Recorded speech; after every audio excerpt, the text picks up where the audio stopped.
E se eu te dissesse que a distro mais bonita já criada, que prometeu bater de frente com o macOS, é, na verdade, uma grande armadilha? Uma promessa brilhante, embrulhada na interface mais elegante que o mundo do open source já viu. Esse é o Deepin. É a história de como seu apetite insaciável por recursos matou o sonho de um desktop Linux perfeito para milhões de usuários. É uma jornada que começa com admiração e termina com frustração. Uma que muitos de nós já vivemos em busca da distro perfeita. Hoje, vamos descobrir por que a beleza do Deepin veio com um custo tão alto. Um custo que a maioria dos nossos computadores simplesmente não pode pagar. Tudo começa com o amor à primeira vista. Quem vive no universo Linux conhece bem a jornada do distro hopping, aquela busca sem fim pelo sistema perfeito que equilibra beleza, função e desempenho. E aí no meio dessa zona toda você encontra o Deepin. E desde o primeiro momento parece algo diferente. O instalador dele já é muito amigável, longe dos assistentes complicados e cheio de jargões técnicos. Ele é limpo, moderno e incrivelmente intuitivo. Em poucos cliques você resolve o idioma, fuso horário, partição e usuário. A experiência é tão polida que parece ter saído de uma gigante tecnologia. Já ali, a promessa de um Linux que simplesmente funciona e que é lindo parece de fato cumprir a promessa. Levando em consideração o hardware comum que a maior parte dos usuários tem em casa, como um i5, 8 GB de RAM e um SSD básico, é um hardware que roda tranquilo a maior parte das distros populares. E também ainda pode rodar um Windows 11, com um certo aperto, mas pode. Então, o primeiro boot vem. E é aí que você fica surpreendido. A tela de login é minimalista. A senha é digitada, enter pressionado e tudo que surge, sem exagero, é uma obra de arte incrível. O Deep Desktop Environment, ou simplesmente DDE, é deslumbrante. As animações são fluidas. As transparências e os efeitos de desfoque são usados com um bom gosto que lembra e às vezes até supera o Mac. Essa primeira hora de uso realmente é maravilhosa. Você explora cada campo. Abre o gestor de arquivos, que é limpo e funcional. Testa os players de mídia nativo. A loja de aplicativos do Deepin, a Deepin Store, é visualmente atraente e parece ter tudo o que você precisa. Tudo é tão coeso e tão bem pensado. Naquele momento, a sua empolgação está no auge. E aí você pensa, pô, isso é um sistema incrível. Você já se empolga e quer sair do seu Windows ou de outra distro Linux para poder migrar para ele. O Deepin parece ter a cara de um produto de bilhões de dólares. E era a prova que o Linux não precisava ser feio ou complicado. Podia ser moderno, elegante e incrivelmente profissional. Porém, essa fachada toda do Deepin começou a trincar assim que a rotina de verdade começou. E você começa a ter uma sensação incômoda quando está usando o computador, de que algo errado está acontecendo. Tudo parecia tão perfeito até que eu abri mais de 3 abas no navegador, e o computador simplesmente travou. E aí você pensa, pô, mas esse computador roda o Zorin com dezenas de abas e vários programas abertos. Então vamos abrir um monitor de recursos para poder entender o que está acontecendo por baixo dos panos. E foi aí que vem a decepção. Com apenas algumas abas do navegador, o Spotify e talvez mais um documento de texto aberto, o consumo de RAM já toca nos 5 GB. E um sistema com 8, mais da metade já foi consumida. Para comparar com uma instalação como o Linux Mint, com Cinnamon, fazendo as mesmas tarefas, ele mal passa dos 2 GB. Seu problema não é só a RAM. O CPU tinha picos de uso inexplicáveis. Simplesmente mover o mouse sobre a dock, com seus ícones animados, causava um salto no processamento. Abrir o painel de controle com seus efeitos de desfoque fazia a CPU trabalhar mais do que deveria. A situação só piora quando você tenta abrir um software como o GIMP, para uma edição rápida.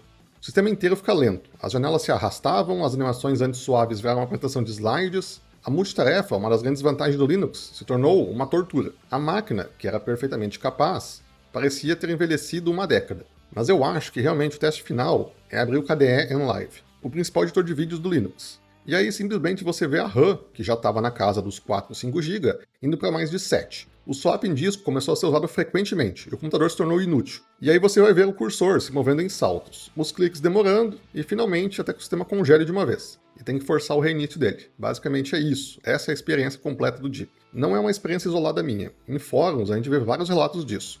O Deepin é lindo, mas inutilizável no meu hardware. Relatos de travamentos, consumo excessivo de recursos eram ainda mais fáceis de encontrar. O sistema, que prometia ser um cartão de visita do Linux para nós usuários, estava na prática oferecendo uma das piores experiências de desempenho possíveis. Ficou bem claro, o problema não é o computador. O problema é o Deepin. Sua beleza tinha um preço, e a conta vinha em ciclos de CPU e gigabytes de RAM.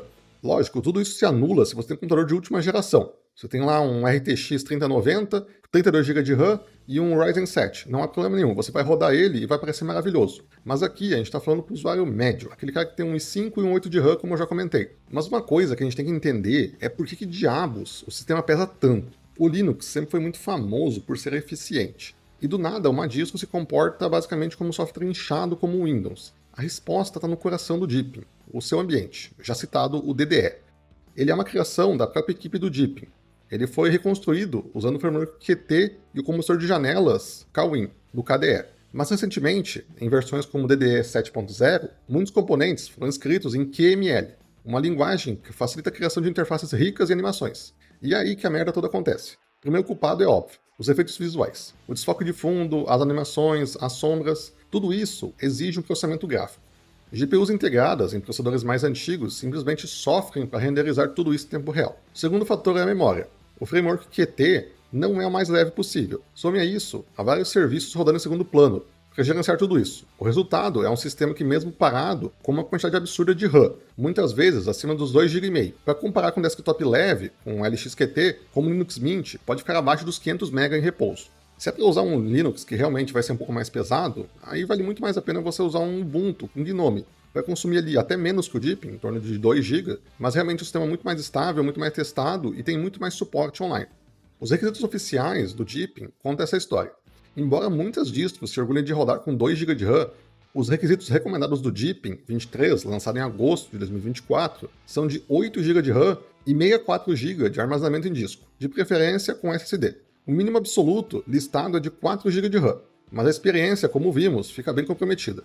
Isso já exclui uma gama enorme de computadores que se beneficiam da migração para o Linux. Além da arquitetura, a equipe do Deepin criou um ecossistema de aplicativos, que garante coesão visual, mas também adiciona um certo bloatware no sistema. Em versões recentes, como o Deepin 23, eles introduziram um formato de pacote próprio. O nome vai estar aparecendo aí porque eu não sei pronunciar.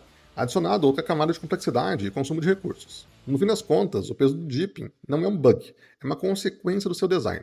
A prioridade foi criar uma experiência visual mais bonita possível. Desempenho, leveza, pilares do mundo Linux ficaram em segundo plano. Essa sua beleza toda não era mágica, era processamento bruto, e a conta chega pesado pra caramba. E é aqui que o sonho morre para muitos, infelizmente. Você tem um sistema que parece desenhado pela Apple, mas que funciona com a agilidade de um computador de décadas atrás. É como ter uma Ferrari com motor de Fusca, linda na garagem, mas uma bosta na estrada.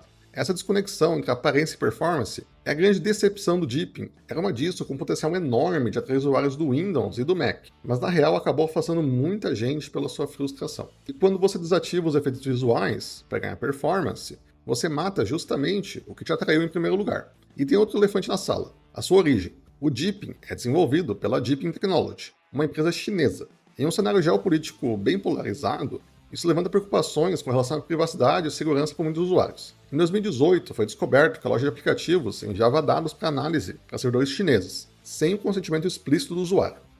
A equipe responsável respondeu rápido, removeu essa coleta e disse que eram dados anônimos, mas o dano à confiança já havia feito. Desconfiança essa que persiste até hoje, e é um fator que afasta parte da comunidade. Essa combinação de fatores, alto consumo de recursos e preocupações geopolíticas, explica por que o Deepin nunca se firmou como uma distro de ponta no Ocidente. Apesar do seu apelo visual, enquanto o mercado desktop Linux como um todo vem crescendo, com algumas fontes indicando que já passou dos 4% globalmente, esse crescimento não é de forma alguma acreditado ao Deepin. Ele é acreditado a Zorin, a Pop! OS, a várias distros mais novas, que oferecem basicamente uma experiência muito melhor, consumindo menos. E pessoal, aqui citando algumas distros que eu acho que podem substituir o Deepin no seu computador, que você pode achar muito bonito também, principalmente se você veio do Windows ou do Mac, é o Zorin. É de origem irlandesa e ele tem a missão de ser a ponte perfeita para esses usuários. É polido, personalizável e notavelmente mais leve e estável que o Deepin. Eu uso ele para trabalhar e acho maravilhoso. Outra alternativa, se você não for jogar principalmente, é o Linux Mint com Cinnamon. Ele equilibra perfeitamente uma interface tradicional com um toque de modernidade. É extremamente estável, consome poucos recursos e é uma das distros mais recomendadas para iniciantes. Para quem ama efeitos visuais do Deepin, talvez o KDE Plasma seja a escolha certa hoje. É um dos ambientes mais avançados e visualmente impressionantes. Oferece efeitos comparáveis aos do DDE, mas com foco muito maior em otimização e personalização. Por fim, quem realmente se apaixonou pela estética do Deepin, mas não confia na base, existe o Ubuntu DDE. Digamos que é um sabor de Ubuntu com a beleza do DDE, mas a base sólida e a confiança dele. Então, pessoal, esse é meu veredito sobre o Deepin. Realmente, muito bonito, seus efeitos são maravilhosos, mas precisa de um hardware de ponta para rodar, o que acaba afastando milhões de usuários da migração para o Linux. E, bom, pessoal, pelo vídeo de hoje é isso. Peço, por favor, que deixe seu like, se inscreva no canal e deixe também um comentário do que você achou. Você acha mesmo que o Deepin é um fracasso total ou você tem uma outra opinião? Deixe nos comentários. É isso aí, até a próxima, valeu!